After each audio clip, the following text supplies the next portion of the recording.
The Department of Justice has appointed a special counsel to investigate Trump. But was the decision based on justice or politics?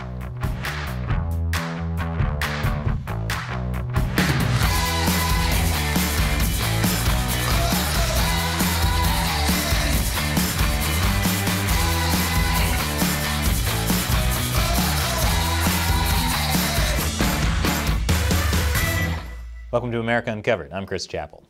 Last week, the Department of Justice announced the appointment of a special counsel to lead the already ongoing Trump-related probes. Geez, didn't we just have Special Counsel Mueller and Special Counsel Durham? How many special counsels are there? If every counsel is special, none of them are. Special counsel is like the participation trophy of the Justice Department. Anyway, this special counsel, Jack Smith, is a career prosecutor, and if his picture is any indication, a very serious person. He headed the Justice Department's Public Integrity Section, and then he became the chief war crimes prosecutor for the special court in The Hague investigating war crimes in Kosovo. Okay, so he's got quite a resume. Just to be clear, Smith is not leading new investigations into Trump. He will lead two already ongoing investigations, one concerning Trump's alleged interference with the 2020 election results, and another concerning his handling of classified documents at his Mar-a-Lago estate. This does not include investigations into the physical January 6th riot at the Capitol. That's because those investigations are being handled by the Attorney General for the District of Columbia. Trump, of course, says the appointment of a special prosecutor is an abuse of power. After all, Trump asked for a special master, not a special counsel. It's definitely not the same thing. But according to U.S. Attorney General Merrick Garland, this appointment is the right thing to do. I'm here today to announce the appointment of a special counsel in connection with two ongoing criminal investigations that have received significant public attention. The Department of Justice has long recognized that in certain extraordinary cases, it is in the public interest to appoint a special prosecutor to independently manage an investigation and prosecution. Based on recent developments, including the former president's announcement that he is a candidate for president in the next election, and the sitting president's stated intention to be a candidate as well, I have concluded that it is in the public interest to appoint a special counsel. Such an appointment underscores the department's commitment to both independence and accountability in particularly sensitive matters. So they're doing this in response to the fact that Trump and Biden are both running for president in 2024, the rematch no one asked for.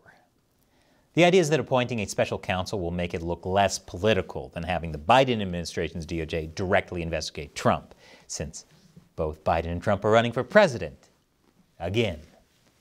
In a statement released by the DOJ, Special Counsel Smith said, "I will exercise independent judgment and will move the investigations forward expeditiously and thoroughly to whatever outcome the facts and the law dictate."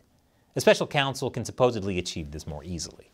As Vox put it, a special counsel operates outside the ordinary Justice Department chain of command and is, in theory, more insulated from pressure to do the bidding of DOJ bosses. Additionally, per regulations, the special counsel can only be fired for good cause.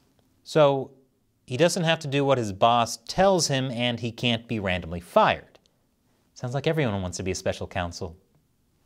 According to CNN, Smith will have at his disposal all of the investigatory tools that a U.S. attorney can use, including subpoena power.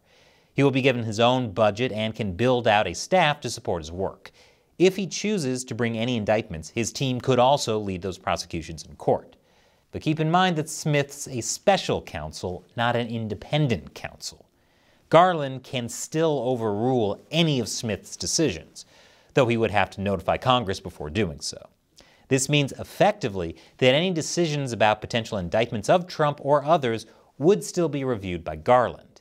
Special counsels are often appointed when an investigation from the DOJ might raise a possible conflict of interest. For example, in 2017, Robert Mueller was asked to investigate potential ties between Trump and Russia. Given that the Justice Department was under the Trump administration at the time, Mueller's appointment was intended to show that investigations into Trump weren't influenced by Trump appointees. Meanwhile, the Biden White House is trying to prove that it isn't involved at all with this latest decision. According to White House Press Secretary Karine Jean-Pierre, the president wasn't given any advance notice of Garland's decision to appoint a special counsel, which doesn't make anyone feel better since Biden always acts like he wasn't given advance notice of anything.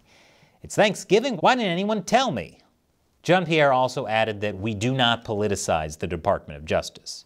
But if the goal is to make people believe that investigations into Trump are independent and not politically motivated, then the Justice Department is already failing at it.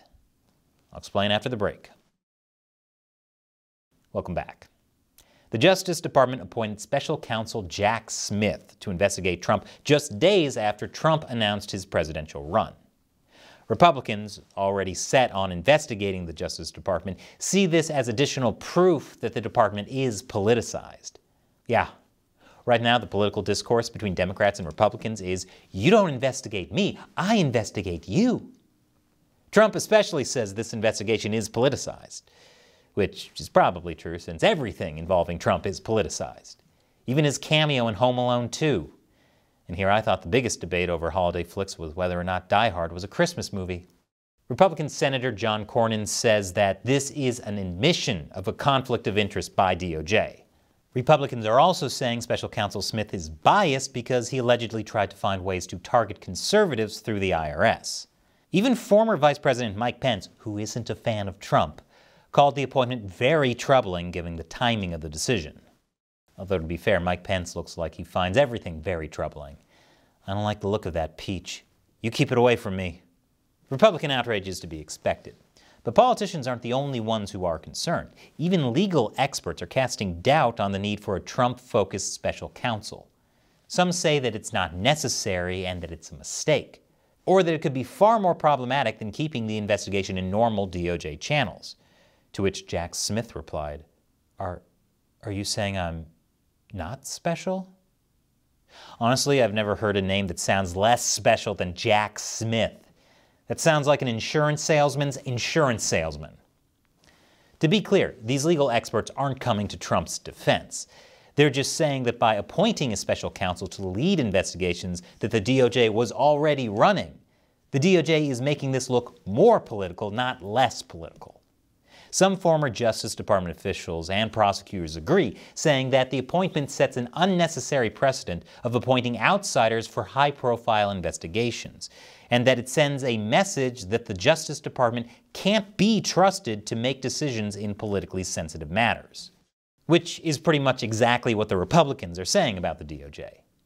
But some former prosecutors are also worried that appointing a special counsel will actually slow down these investigations into Trump, and will allow him to run for president without being held accountable.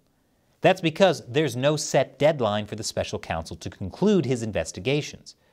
According to The Intelligencer, a criminal prosecution is not, by itself, going to prevent Trump from being re-elected in 2024.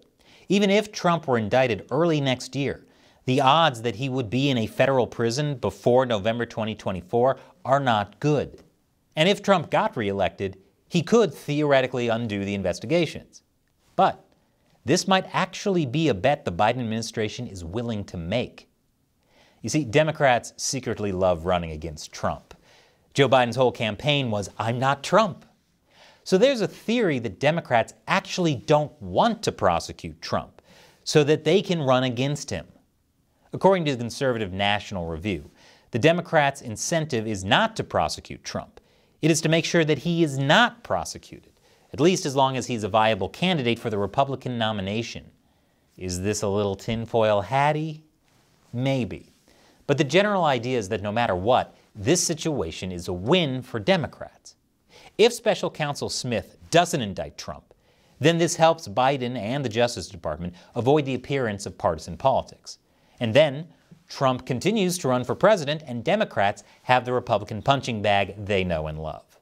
But if Smith does find something to prosecute Trump with, that can be used against Trump and Republicans generally. But there is a risk for Democrats and the Biden administration.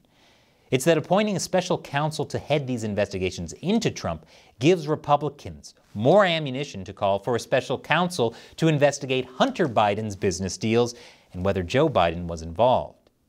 And you thought I was kidding when I said Democrat and Republican discourse is, you don't investigate me, I investigate you. Some conservatives claim that Garland is being hypocritical for naming a special counsel against Trump, but not Biden. Garland has ignored calls for a special prosecutor for the Bidens, but it may be harder to keep doing that now that he appointed one for Trump. Maybe politicians wouldn't have to go to such extraordinary, partisan, and hypocritical lengths in election cycles if they ran on their own merits instead of just, "I'm not the other guy." So what do you think about the Justice Department's special counsel? Leave your comments below. And if you like this show, remember that we rely mainly on direct support from viewers like you. All it takes is as little as $1 per episode over on our crowdfunding website, Patreon. Visit patreon.com/America Uncovered for more. Click the link below. Once again, I'm Chris Chappell. Thanks for watching America Uncovered.